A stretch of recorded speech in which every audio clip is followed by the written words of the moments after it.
Hey YouTube, how you doing? How you doing, everybody? If you don't know my name is Nitty. Peace, peace, peace, peace. Blessings and good vibes. Um, I'm starting my channel and the family channel, everything here. So we're gonna name this, pardon me, Rags to Riches. What a better way of seeing someone come up from nothing and for God to bless them to have something. Make sense? So that's what we're gonna start here from day one. Yeah, Rags to Riches, Nitty Liveo. Uh, this is my first time, pretty much. Pause. I'm not actually used to this, so I'm pretty much overwhelmed. It's a blessing to be here. 2020. I wish nothing but blessings and prosperity for everybody out there. We need this. We need this love right now more than ever, and it's imperative that you do something positive or something good for somebody else. It's not always about income, or revenue. No, be kind-hearted, meek, unique. Be a better you. So that's what we're gonna aim at for 2020. If you're gonna say New Year, New Year, New Year, New You, why not start off with doing something good and keeping that momentum? So yeah, but here on this channel, whatever, that's what it is: positivity, and putting blessings out on other people's and acting on it. That's what it's about here. So, welcome to the Nitty Live channel, everybody. So yeah, we can give it up one time, Yeah, yeah. Um, and like I said, here, what we're gonna do is lots of positive things. We're gonna we're gonna lead by example. We're gonna um we're gonna go bless people that need to be blessed. Uh, we're gonna go visit the sick. We're gonna try to touch all those dark corners. We're gonna make this channel something like no other, different. Why? Because we're different. We don't do what other people do or whatever, but we support them still. We support all other channels 360%. And everybody out there that's doing their things, I salute to you all or whatever. Um, and I ask you all to join me in on this positivity and everybody, listen, ships must sail the same direction. You know, if we start helping out, chipping in where we can, I'm telling you, together we stand strong, and helping out. Yeah. So that's what it's about. Don't worry about the past. The past is not something you can go change, but you can change the present and the future now. So that's what we're gonna do. And that's what I do on this channel. And my family, I'm gonna introduce you to them. That's gonna be something you're gonna see. Oh man, it's something you definitely gotta see. But prior to that, let me tell you a little bit about me. Well, my story actually, okay, since we're talking about me, my story. Um, my story would actually be, it's actually like a blessing, but I'm not trying to like, you know, make you guys to go get the tissues and nothing like that. It's a blessing, and we're not gonna. I don't really want to elaborate on that right now. But if you would like me to, whatever. Well, this is the first day of the channel, whatever. I should. I know I should. Oh man, it's so long. I know. I know you might need to do it, do it, do it. Um, I don't know if you guys want to hear it. I should do it. We're like what 3 minutes in. All right, why not? Shoot for the stars. Well, pretty much I'm a Cancer, born July 19th, 1980. Shout outs to all the Cancers. We're headed to the Cancer constellations. Our time is now. Line in the tribe of Judah. I was born in Southside Jamaica, Queens. Um, my mom had a brother. Well, he's still alive. Like I have a brother. Have a sister. I have siblings. But as far as I can remember, the child, whatever, pretty much I was a good kid, easy going, born premature, 7 months as soon as the doctor cut the cord. For real. And they say preemies don't actually survive or whatever, so that was a miracle within itself. Um, Grew up in Queens with my mom, and something had occurred sometime after that where me and my brother ended up in group homes and the system, government property pretty much. I'm talking DFY, Division for Youth, placement. We didn't even get to the foster home stage yet. So, and this was at 5 or whatever. And I'm gonna tell you what happened or whatever. Before I get to that, whatever, I should tell you the story, and then I can tell you actually how what happened. Uh, we went from place to place, and I'm talking about my offices in Brooklyn downtown, 898 95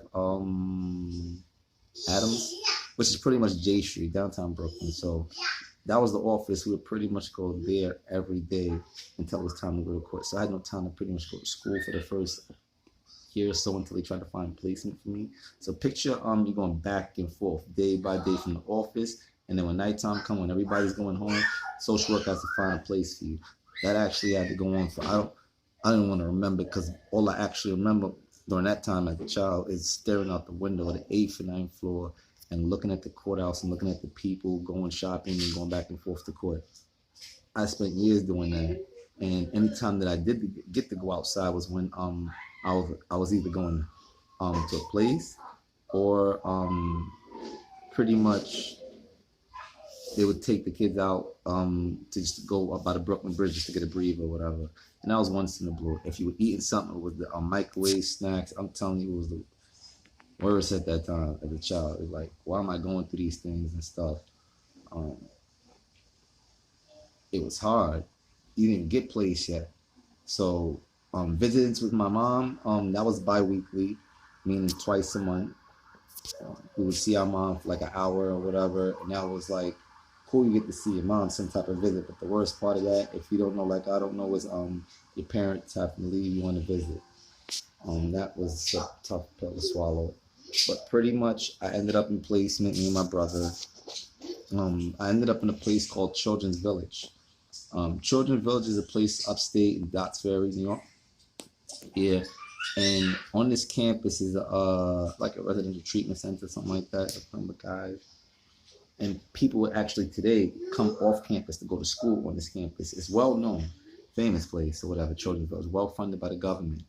On this campus that I'm talking about, when I got into the group home, we thought it was over. This is where I met Earl Simmons, which you guys pretty much know today is DMX, the rap star from Rough Riders.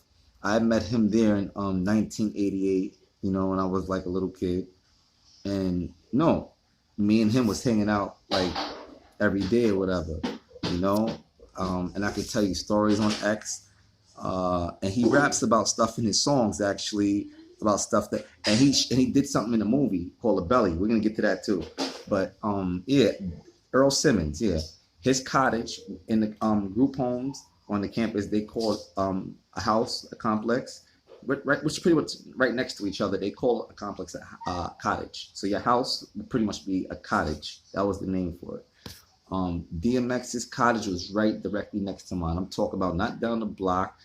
As you come out, 1 step, 2 step, 3 step, maybe 4 or 5, right next. So that was for like the older guys, because DMX had at least 10 years on me. He was 18. Even had a little afro back then. Nice short little guy, cool. So I'm in my cottage. My cottage was pretty much from like, I can say from 7 to 12 or something like that. They kept the kids in their age range. So me and my brother was in the same place in Children's Village. Thank the Lord for that. They didn't separate us at that time. So we up in the cottage or whatever. And if you don't know, I'm gonna tell you the story about me. I was like humble, cool and quiet or whatever. I would sit at the table and people showed me respect. I got respect, And I was like, picture Michael Corleone. And I'm gonna use Michael Corleone because not because my name is Nitty. No. I got that type of respect, and I'm gonna tell you why or whatever.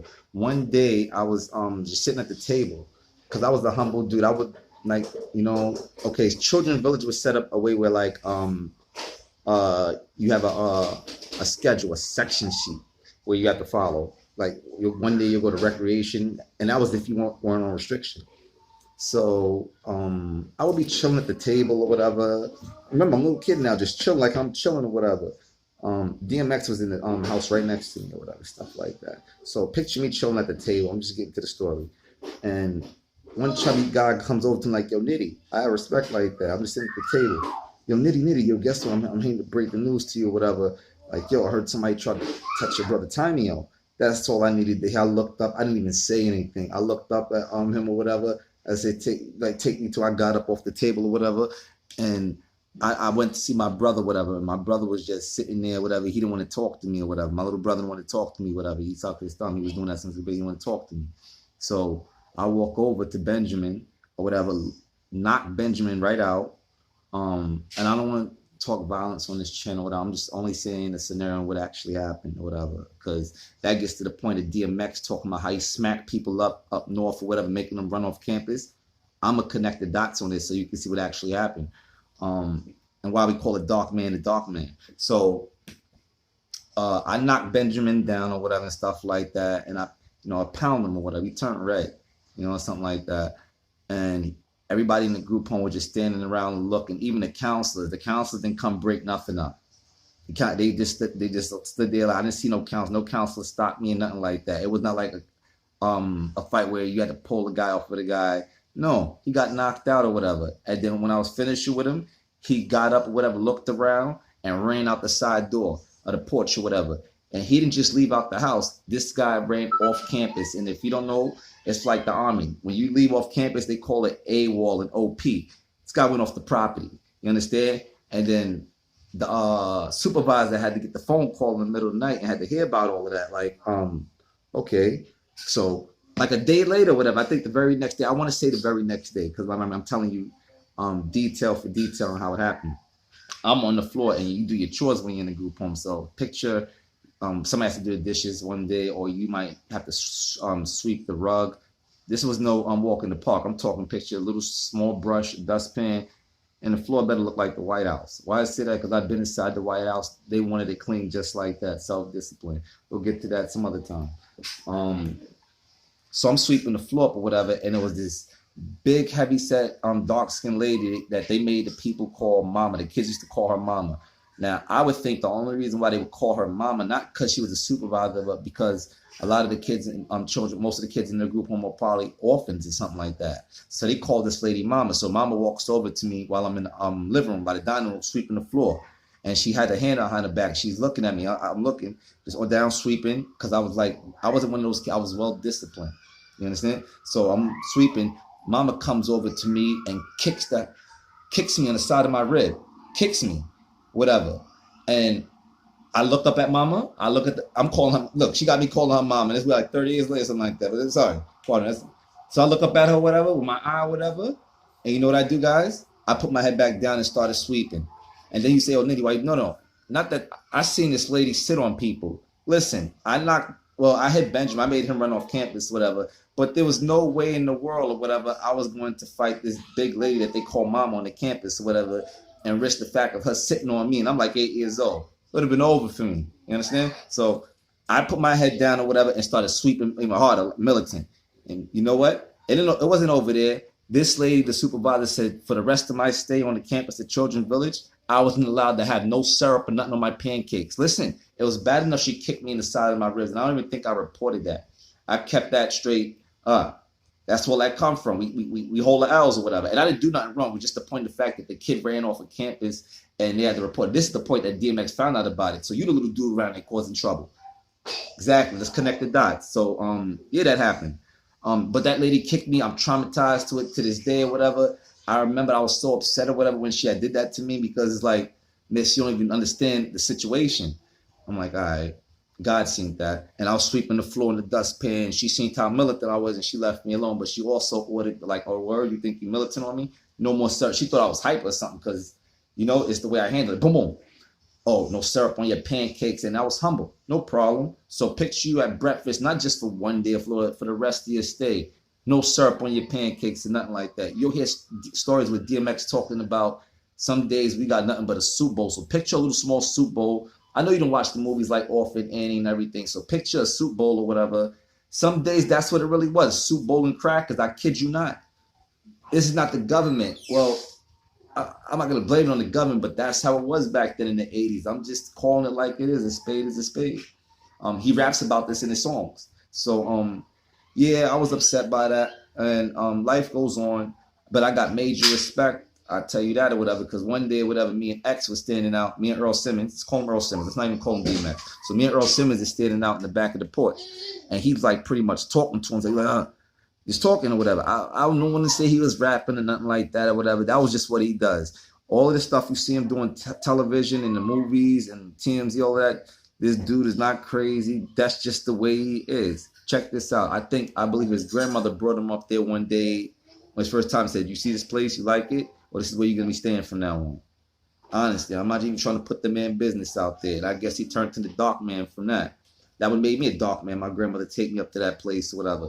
I've seen what they did. Look, the lady done kicked the living daylights out of me on the side. And I was on the floor doing my chores. Not like I was being rebellious or nothing like that. A dude touched my brother, whatever, stuff like that. Just the word of it. It's not like it happened or something happened to him. No, tried to. You understand? And the guy told me or whatever. I don't know if somebody was gassing me up or not to this day. I went to my brother. My brother didn't say nothing. Benjamin had to get knocked out. I'm sorry. No ifs, no ands, no buts. I didn't take no shorts. So that's what that was. But I grew up in another place called Ralph Bunch. It was in the group home in Brooklyn. I believe there I met Nelson Mandela. I shook Nelson Mandela's hand. This hand, that was like one of the was that one of the first celebrities I met? I want to say that. Yeah, Nelson Mandela. He came to, I think this stuff is all on record or whatever. I think that was good. Because there's a whole bunch of kids in a group home or whatever. He had just came from Africa. I don't know. He came from Africa. Nelson Mandela was there. I remember. I know Nelson Mandela when I seen him or whatever. Shook the man's hand. He came to the group home. And this was out here in Brooklyn or whatever. Somewhere on the, what line is that? I don't remember exact address, but it was called Ralph Bunch. I can remember the place. Ralph Bunch. I was in different group homes after that, placement after placement. Now you thinking when you were a kid, oh, I'm going to go home, I'm going to get out. Now, if you know the court system, see, I'm telling you the story. If you know the court system or whatever, say your court's in January. Your first court date's in January or whatever. You know how you're not the only one in the court system. Your next court date won't be to probably April. And that's just to show up or whatever. In April, it turned into September. And September, it turned into January again. It's just the way the court system goes. And if you don't know or whatever, they say time is fast, life is short or whatever. Time goes by just like that. And in the meanwhile, they'll be telling the parent, you got to go do this and got to go do that. And time progresses, whatever. Some parents give up. Some people don't. Some people fight and get their kids back. Some, you just know, cards was dealt different for me or whatever. So I'm up in this place or whatever and stuff like that. You thought I would have been a bad kid. No, no. I'm not being bad. It can't get no worse than this. Listen, I'm a good kid. I'm an angel at this point or whatever.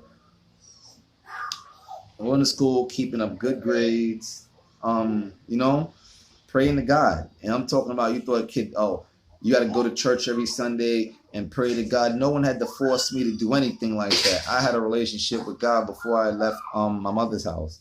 And that's not even my mother telling me to say my prayers or anything like that. So I can't say that, somebody said we're going to church. No, I wanted to be closer to God, because you're going through something.